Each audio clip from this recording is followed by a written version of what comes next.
दोस्तों, क्या आप जानते हैं कृष्ण ने अपने माता पिता को कंस के कारागार से मुक्त करने में 14 वर्ष का समय क्यों लिया? नारद जी ने देवकी का हस्तरेखा देखकर यह भविष्यवाणी की थी कि देवकी और वासुदेव जी की 8वीं संतान द्वारा ही मथुरा के राजा कंस का अंत होगा। यही कारण था कि कंस ने अपनी बहन देवकी और जीजा वासुदेव को कैद कर लिया था और कंस ने देवकी की 7 संतानों को मार दिया था। भगवान माता देवकी और पिता वासुदेव जी की 8वीं संतान थे। कंस के अत्याचार से बचाने के लिए वासुदेव ने श्री कृष्ण को गोकुल में नंद बाबा के घर छोड़ दिया। तभी से श्री कृष्ण का पालन पोषण नंद बाबा और माता यशोदा के यहाँ हुआ। इसलिए श्री कृष्ण नंद बाबा और माता यशोदा के पुत्र कहलाए। भगवान श्री कृष्ण जानते थे कि उनकी असली माता पिता कंस की कारागार में बंदी हैं।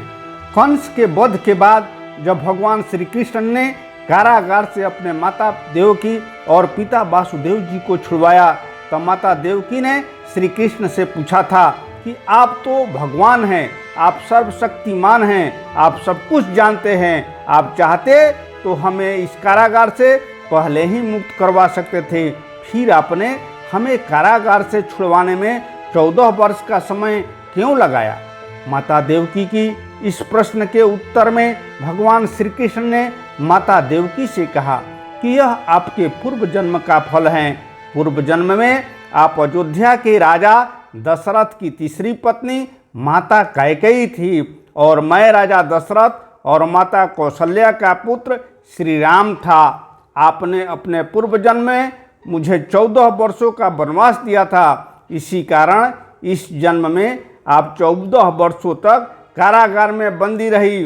माता यशोदा पूर्व जन्म में मेरी माता कौशल्या थी, जो अपने पुत्र श्री राम से 14 वर्षों तक दूर रही। इसलिए इस जन्म में मैं पहले 14 वर्ष उनके साथ रहा।